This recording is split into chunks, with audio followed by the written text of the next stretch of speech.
Good evening for your Monday, June 19th edition of Sports Night. I'm Anne-Marie Burke. Now, a game-high 19 points by star player Akeem Mar saw Urban Vibes St. John Sonics enjoying an 80-67 victory over Orange 3 Pinelands in the Corporators General Insurance Barbados Amateur Basketball Association's Premier League tournament played at the BCC gym last night. Sonics led every quarter 20-12, 35-30, 63-46 before winning at 80-67. In the other men's game, Barbados Lumber Company Lakers totally demolished Pan American International Insurance Corporation Warrens at 90-47. Adrian Allman had a game-high 23 points, while Keith Burkett collected 21. Here's a look at both games.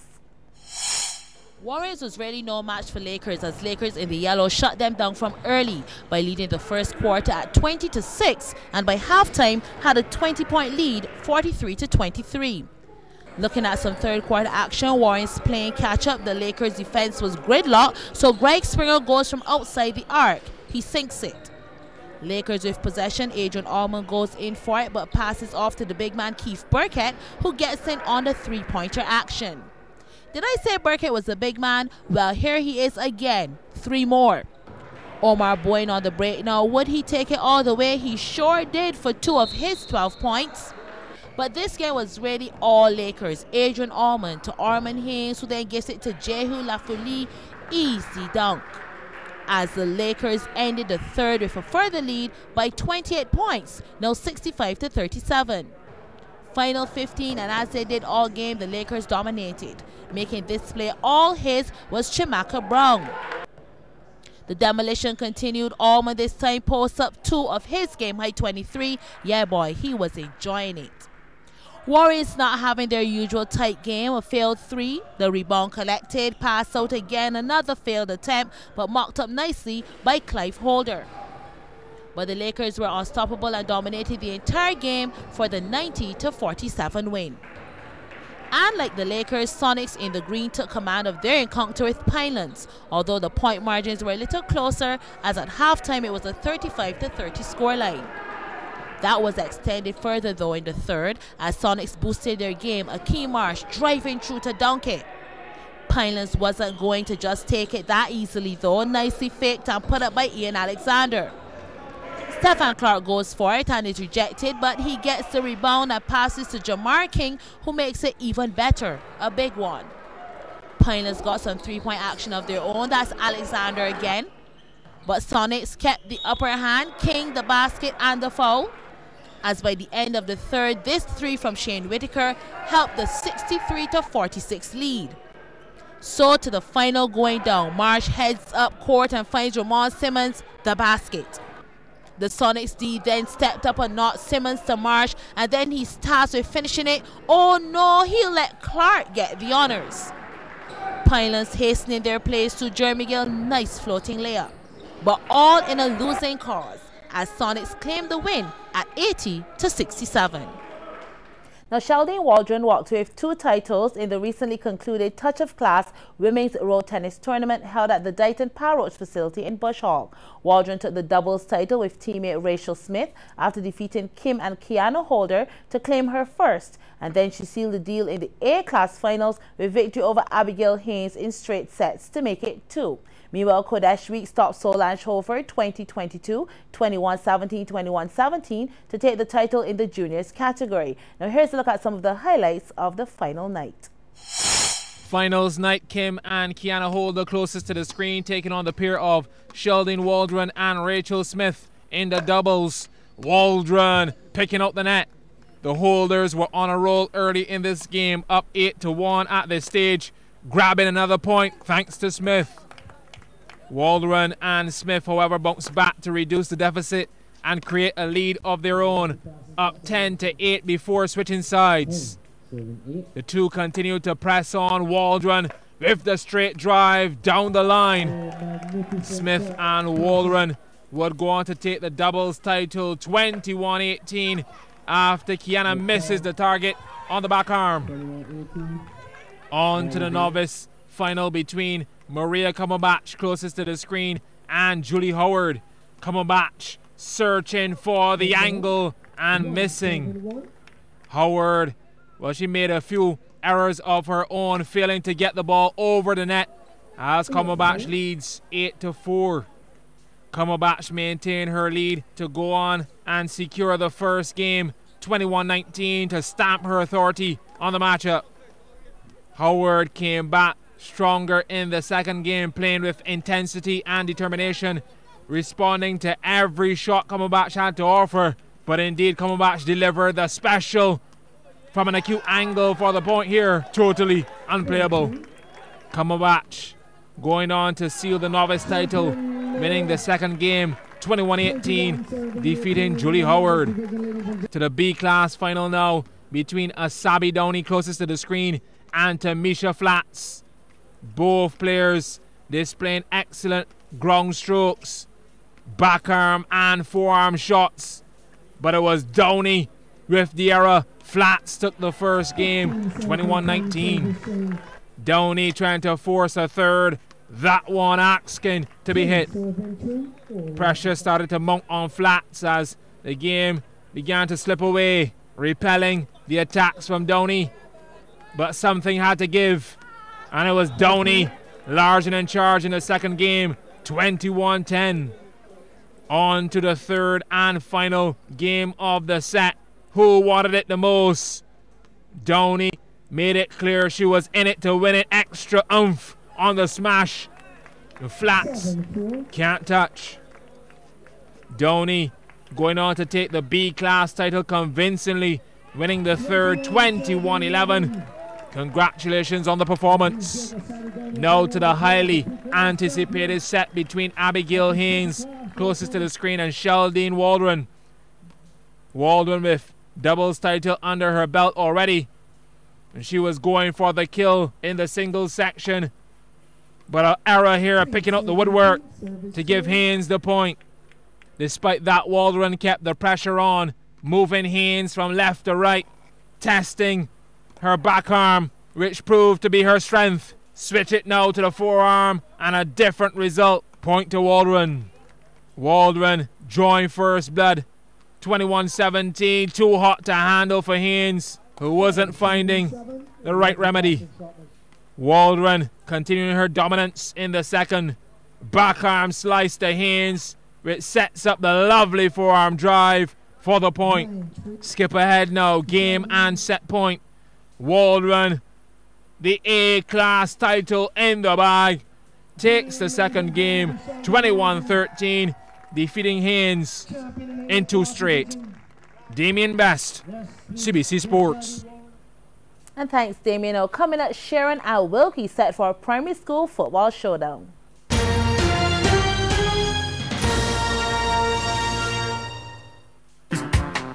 What's your rhythm?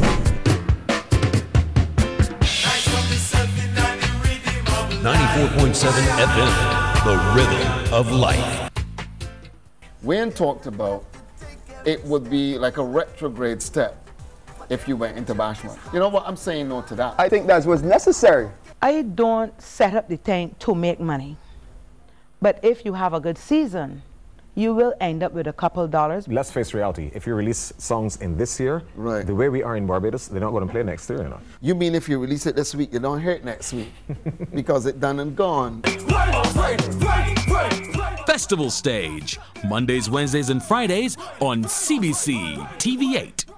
Watch Festival Stage this Wednesday at 10:30 p.m. and on Friday at 10:03 p.m. Festival Stage is repeated on Tuesdays and Thursdays at 11 a.m. and Saturdays at 4:30 p.m.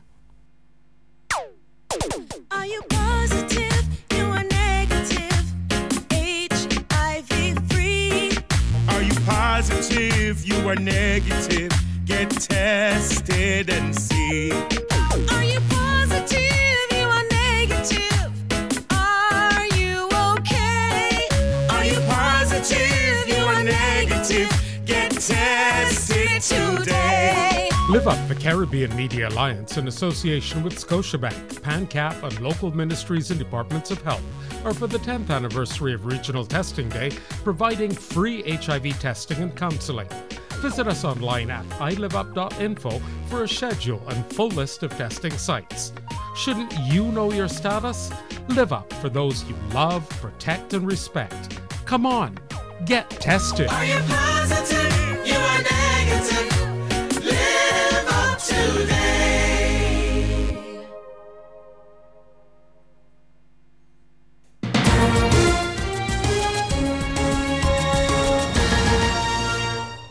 And welcome back. Sharon Primary will clash with Wilkie Cumberbatch in the finals of the Byco Primary Schools football competition.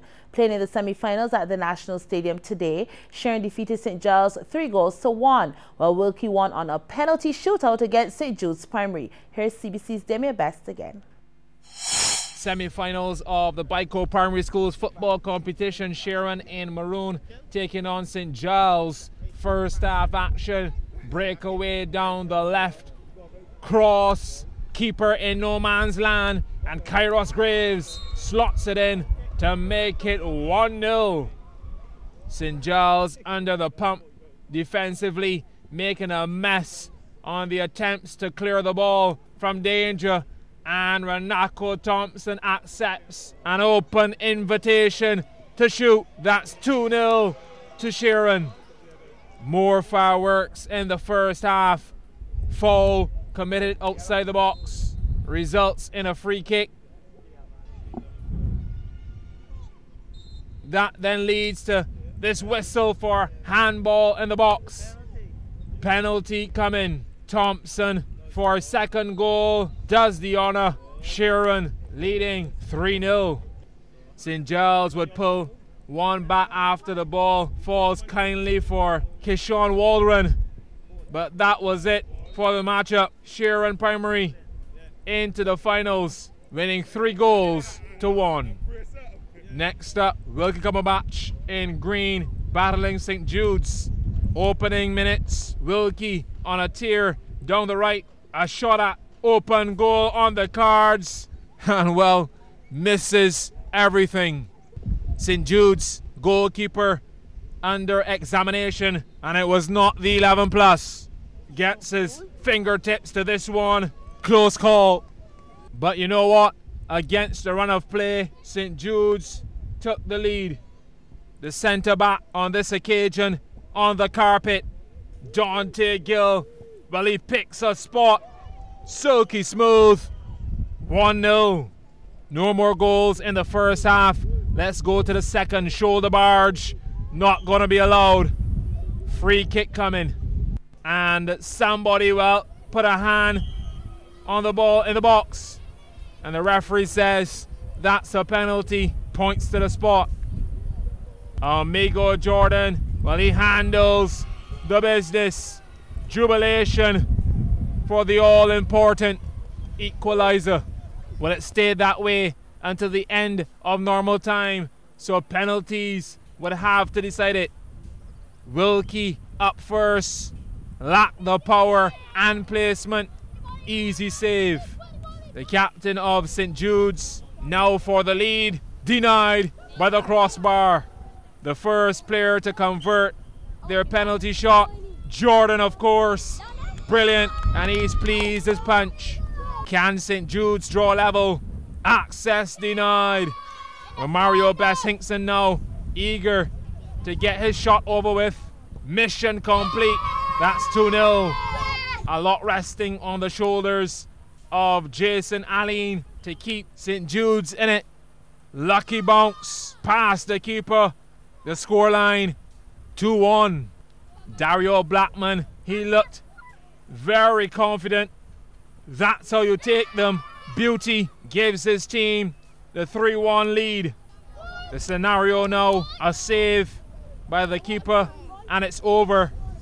While a goal prolongs the penalty kicks. The keeper wins the battle and earns a semi-final spot for Wilkie Cumberbatch. They defeat St. Jude's 3-1 on penalties. Damien Best, CBC Sports. The Barbados are off to a winning start in their summer quadrangular netball series against host Ireland and Singapore. The Bajan Gems whipped Ireland this evening in their opening match at 55-21. Goal shooter Shanika Wharton led the way with 42 from 48 attempts for 88%, while goal attacker Shaniqua Thomas netted 13 from 16 for 81%. After the match, coach Sandra Bruce Small spoke to CBC Sports about the performance. The defense had a cracker of a game. We had outstanding performances from Shawnette Bruce and Rianne Nels, along with Teresa Howell in the wing defense. Unfortunately, our attack played well in stages, but we made quite a bit of errors. But even though our shooting stats looked very good, we turned over the ball a bit too much. Our game plan going into this afternoon's game was to keep possession of the ball, make good decisions, look into the shooters early and finish the shot, and of course to defend very hard.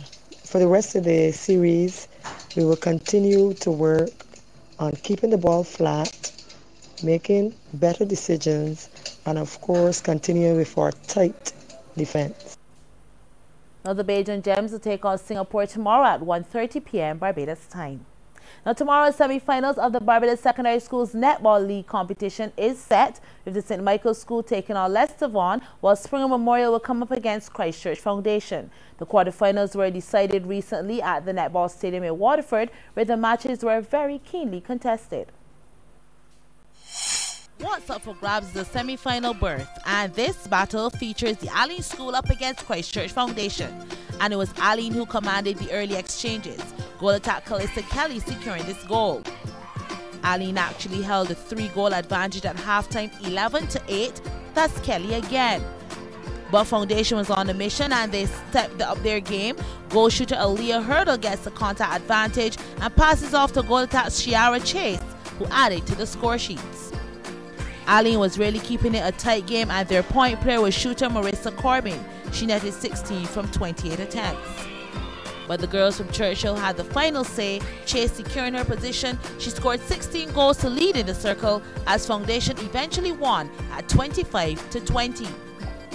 On court 2, it was St. Michael's School and Queen's College. St. Michael in the green was on the back foot all game but kept the pressure on. I have to give kudos to St. Michael, who really fought hard in the circle. Goal attack Tower Lord was giving it her all. But the game really belonged to the husband's girls. Goal shooter Naya Aline doubting herself, so goal attack Janine Ford comes through to give it the finishing touch. The QC girls did play a good game with strong passes, and this time Aline goes for it and she scores. As Queen's College set up a semi-final meeting with Leicester Vaughan by beating the St. Michael's School at 27-21. And speaking of Leicester Vaughan, they are through by edging out the girls from Lodge. Their quarterfinal was on court 1, and goal shooter Demia Waldron was very effective in the circle. I'll tell you, this game was a close one. Lodge here with possession and is into shooter Carissa Graham, who settles and nets. Lodge was down all game by a 2-goal margin, but I'll hand it to them. The play in the circle was efficient. That's Graham again from long range.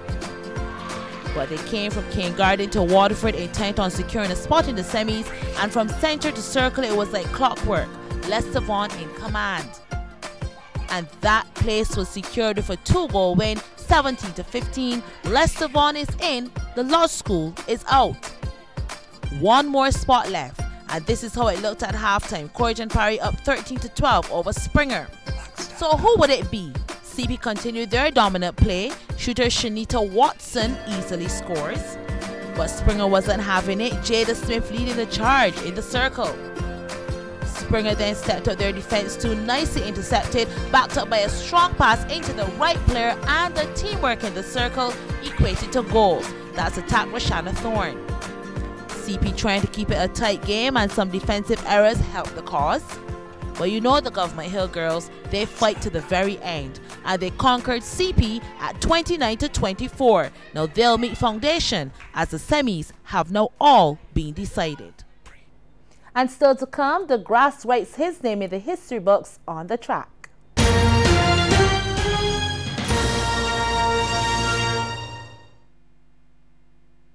Stick down your fork, speech gun and get ready to laugh. It's the Maths or the Spirits Hour every Thursday on 98.1 to 1. 5 p.m. until 6 p.m. Enough jokes at Ignorant Talk with your Royal Highness Queen Archibald Cox at Ignorant PC Rooms. So don't be a moon donkey or nothing, Arian. Tune in every Thursday from 98.1 The One from 5 o'clock to 6 o'clock for the Mass Auto Spares 2 half-an-hours put together. The Mert Auto Space Show. Every Thursday from 98.1 The One. 5 p.m. until 6 p.m. PC Bros are telling the lies though. If you'd stop your mother belly one more day, you will be a full-blown idiot. Hey, Cordy, another Barbados Drug Service lecture coming up, girl. What is one about? Antibiotic resistance. What is? Cordy, is what could happen when you overuse, misuse, and abuse antibiotics. But come and hear for yourself. The title of the lecture is Mission Critical, How to Prevent Antibiotic Resistance. A consultant in internal medicine and infectious diseases will be doing the lecture. When it is? It is at the Lloyd Erskine Scientific Center on Tuesday, June the 27th. Now, between 6:30 and 7, you'll be able to view displays and discuss methods to reduce antibiotic resistance. Now, then the actual lecture will be from 7 to 8:30 p.m. And to provide them bus transportation back to the bus stands after the lecture as usual? Yeah. I can tell Maylene, because you know she's the one who uses antibiotics for everything. I know.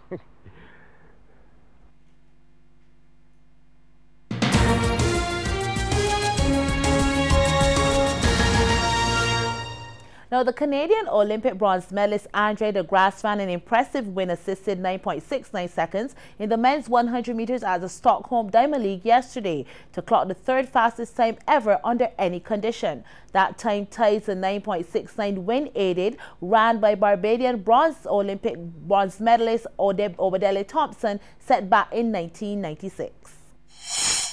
What a beautiful evening it is. The wind's still blowing very, very strongly indeed across the top of this 1912 Olympic arena. What a shame. But de Grasse, young man who carries quite a burden on his shoulders. Many people saying that he's the young man to take over the mantle of world #1 from Usain Bolt. But there's, well, probably half a dozen others who would like to think they'll stop him in that mission. He says his mission is to beat Usain Bolt before he retires. Well, he'd better hurry up. He's just got a couple of months in which to do it, hasn't he? Bolt, of course, retiring after this season. So, line up from the far side. Hamilton in 1, Perez in 2, Maite goes in 3, de Grasse goes in 4, Alex Wilson in 5, Martina 6, Shields in 7, Reyes to the left there in lane 8.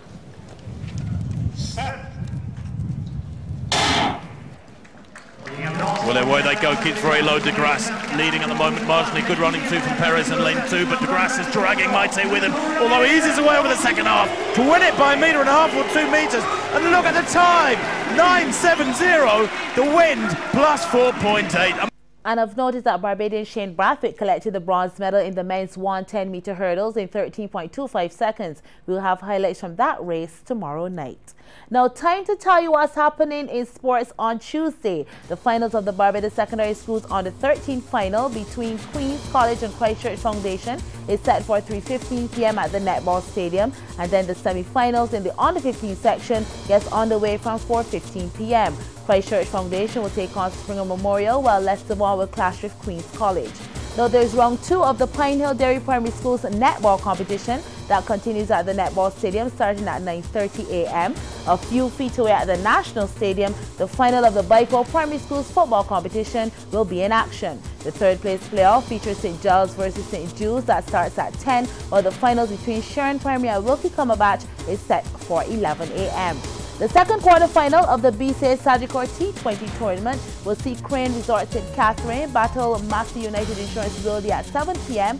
Live ball-by-ball commentary from Kensington Oval will be on CBC radio station 94.7 FM. Now that's Sports Night for Monday. I'm Anne-Marie Burke. Good night.